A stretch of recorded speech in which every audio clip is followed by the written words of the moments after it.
Good morning, and thanks for clicking on the video. Like I said, this is not clickbait. If you clicked on this video solely because of the title or the thumbnail, I sincerely appreciate it. Just give me about 30 seconds, maybe 60, to explain.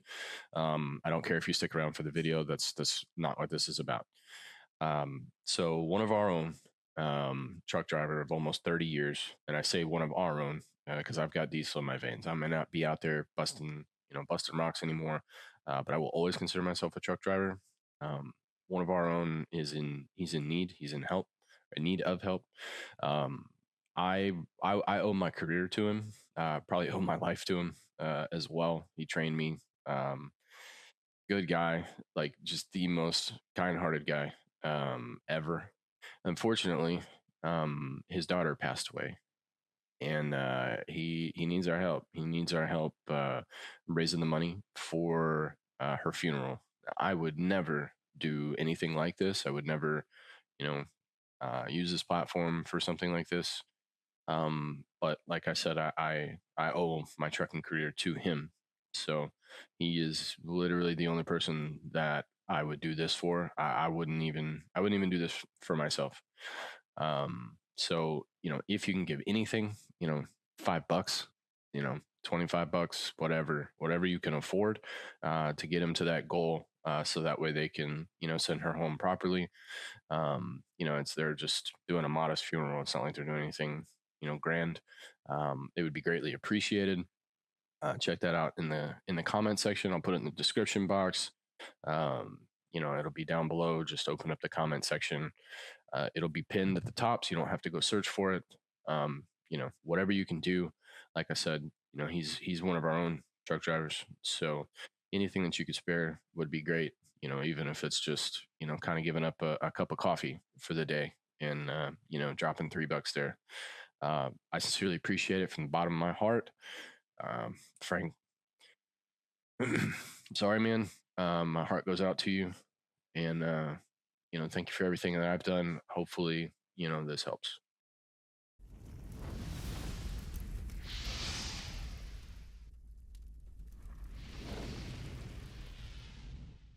Good morning, and welcome back to the Daily Trucking Market Update podcast. I'm your host, Driven, and on this show, I dive into the markets to keep you truck drivers, you owner operators, up to date so you can best position your truck to make the most money. Now, I'll be using the DAT load board, and I appreciate them sponsoring this video. And in return, they've provided you with the link down in the description box for 10% off for your first 12 months, so check it out. Now, stick around. I got a dad joke to tell, and then we'll dive right in. Rolling down the highway, sun just breaking through. Radio's playing loud, the show's for me and you. Learn how to book your loads and make that money flow. Keep the shiny side up wherever we go. All right, so I know some of you are just here for the dad joke, so let's get right to that.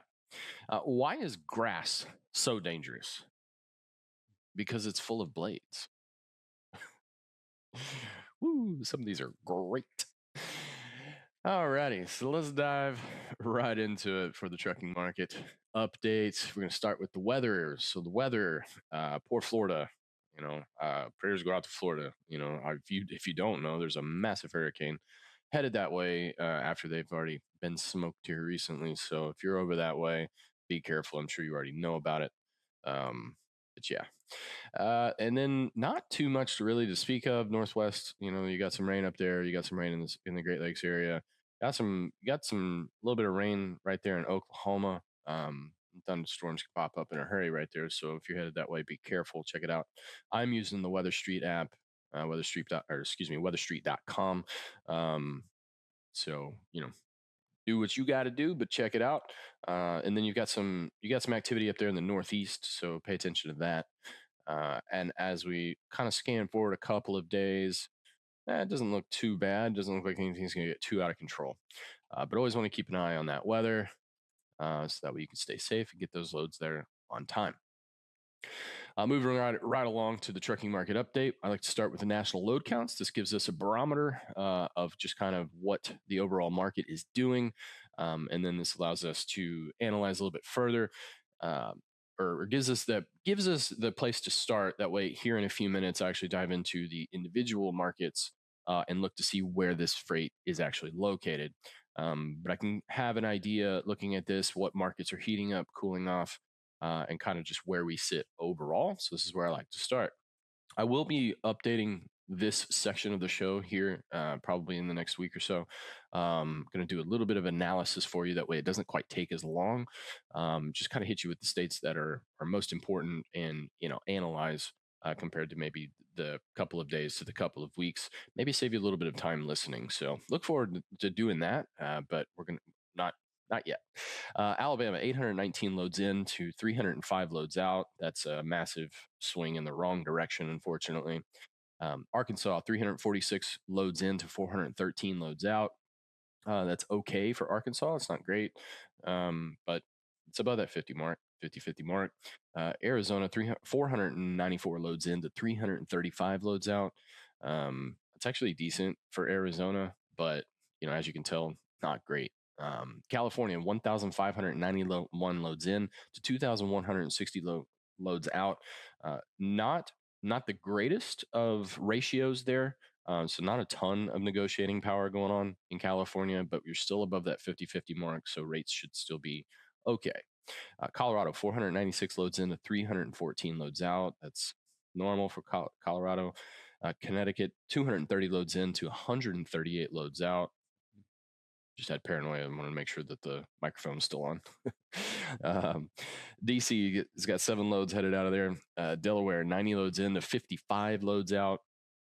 You got Florida at 1,635 loads in to 386 loads out. I mean, no surprise with the hurricane going on down there, but really, that's not a big change in numbers for Florida, sadly.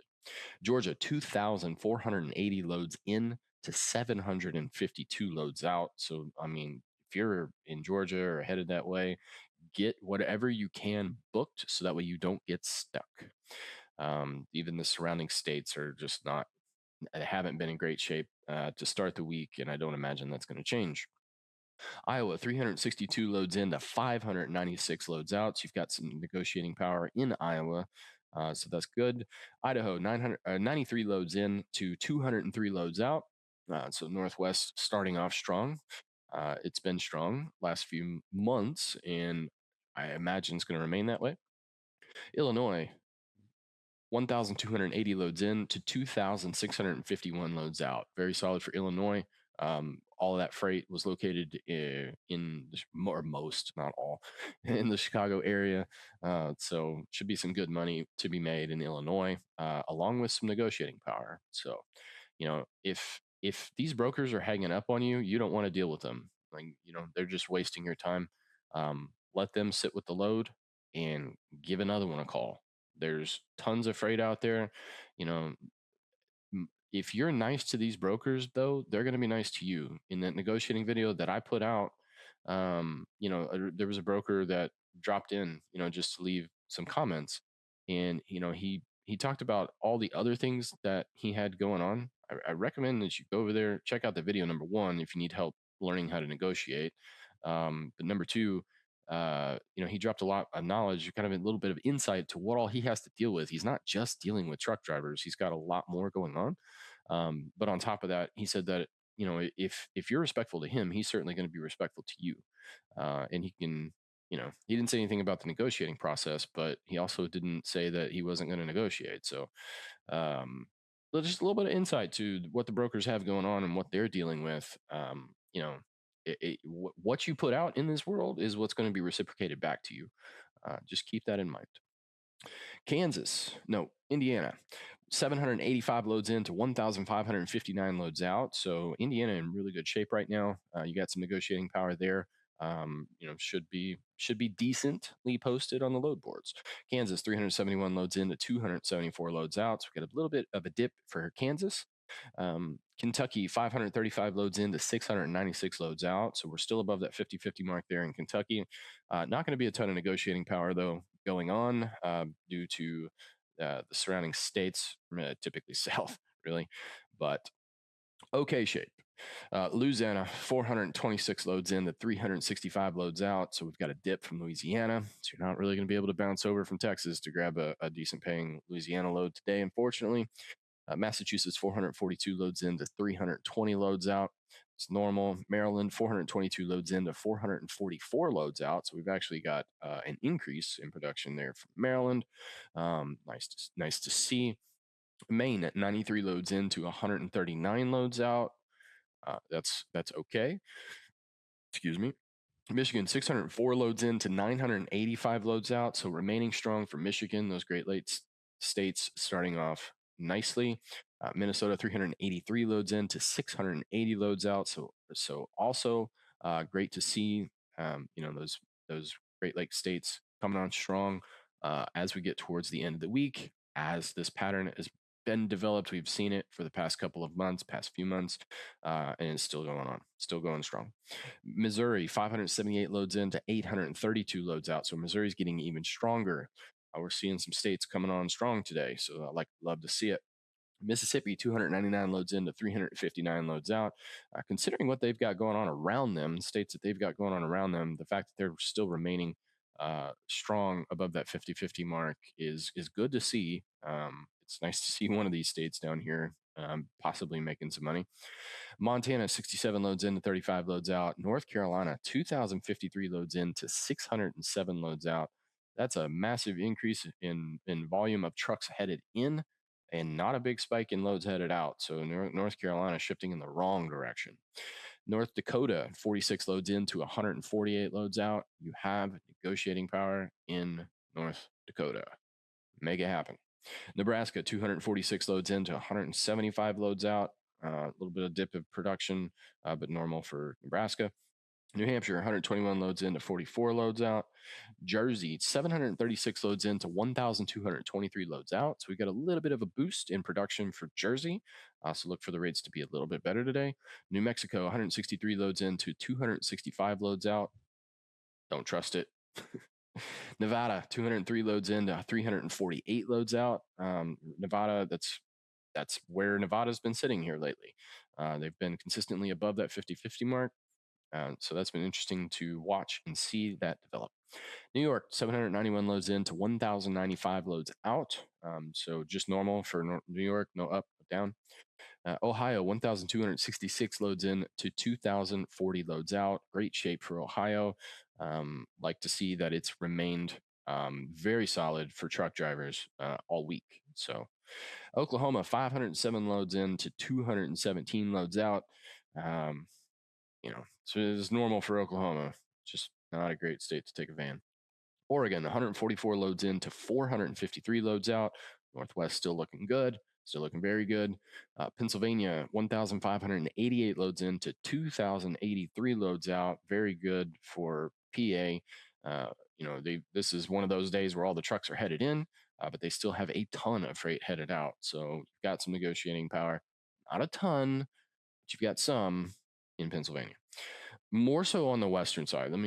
You've got more negotiating power on the western side than you do on the eastern side. Just keep that in mind. Why? Because Jersey markets and New York markets aren't great. There's a ton of people that live over there, and so they have much easier access to the eastern half of the state, whereas in the western half of the state, Ohio is a great state for freight. It's usually a great paying state. So you've got just keep that in mind for the future. Like that's kind of what you've got going on there in PA. Rhode Island, 68 loads in to 37 loads out. South Carolina, 931 loads in to 407 loads out. A dip for South Carolina, even for South Carolina standards. That's not great. South Dakota, 79 loads in to 66 loads out. So going to have a little bit of overflow up there to North Dakota, but not much. We're talking about 10, what is that? 13 trucks. So you still got that negotiating power there in North Dakota. Tennessee, 1,062 loads in to 803 loads out. So that's just normal. We've seen Tennessee fall off this time of the week in past weeks. So it's actually holding on. Still not great. No negotiating power there for you. Take what you can. Always negotiate. Always ask for more money. But just understand that the negotiating power is not in your favor. So you may just want to grab that load that you call and you're trying to get more money on, but the broker's like, you know, talk to them nicely though. Maybe they'll give you a bump. Who knows? Texas, 3,991 loads in to 2,554 loads out. So despite a bump in volume, you've also got a bump in volume and trucks headed in. So no, of course, no negotiating power here. Grab a load and get the heck out of Texas. Grab whatever you can. Utah, 254 loads in to 326 loads out. That's just remained the same for Utah. Virginia, 872 loads in to 626 loads out. So a little bit of a slip for us. Vermont, 40 loads in to 43 loads out. Washington, 265 loads in to 592 loads out. So you've still got the Northwest hanging on, great shape. Negotiate, make good money in the Northwest. I even had someone in the comments say that they've been making good money up there in the Northwest. So if you're not making the money that or making the best money that you can, why in this bad market, maybe you need to position your truck better, right? That's why I do this, to help out. We're analyzing, right? Great Lakes states, Northwest. That's where the money's at right now. If you don't go there, well, hate it for you. Wisconsin, 685 loads in to 1,431 loads out. Very solid. Anybody can negotiate up there. You don't even have to be that skilled. Go up there, get you a decent paying load. Make sure those brokers pay you the money coming out of Wisconsin. If you've been watching the channel, you're very likely going up there and hitting those Great Lakes states. So kudos to you. You're making money still. West Virginia, 115 loads in to 167 loads out. And Wyoming, 67 loads in to 58 loads out. Moving on to the trend lines, we're not going to go deep into this. I go a little bit deeper on Mondays, but I do like to look at the overall. So the spot load, the posts are about 17% up from last week compared to the week before, and then for the year, September is down 13% as far as spot load posts from the year before. The van load to truck, so you've got 16. It's up 16% last week compared to the week before, and then from September it's down almost 10% from the year before. The spot rates are remaining the same. I do like to look at this one real quick though. The spot rates across the board. So vans are up four pennies this month compared to last month. Flatbeds are up 4 pennies. Yeah, 4 pennies this month compared to last month. Math is hard, right? And then reefers down a penny from this month compared to last month. And then, we got this updated, so we'll go into this. The weekly brief, restricted capacity sends ratios upwards. So this is from the September 30th through the October 6th. The devastation caused by Hurricane Helen continues to tighten truckload capacity as delays and road closures limited the availability of trucks. On average, inbound dry van rates to the southeast were up 10 cents per mile last week, while outbound rates from the region rose 9 cents compared to the prior week. So what does that mean? Well, that means that, if you've got less trucks that are available, that means more freight is available. And this is just a very simple supply and demand game. Now, you've got to understand this is the southeast part of the region, right? So it's not. It is going to affect the rest of the United States some, but as you get closer to the southeast, it's going to affect you just a little bit more. So essentially, it's just saying that truck drivers have made more money over the past week due to that hurricane, and look for that to unfortunately continue, considering what's going on down there, sadly. And then the average price of fuel is $3.58 per gallon, which is up 1.13% compared to last week. Looking into the individual markets, so this is a heat map. This is going to tell us exactly where the freight is located. It's going to start up there in the Northwest. So it looks like the Portland market has died down just a little bit, while the Seattle market still remains a little bit above average. But they've been in really good shape, both of those markets. So if you're headed to Seattle, make sure that you check Portland freight and vice versa. But it's usually swayed towards Portland, but today it's not. Looking down in California, The San Francisco market has heated up just a tad, but not great. I think it's maybe cooled off a bit.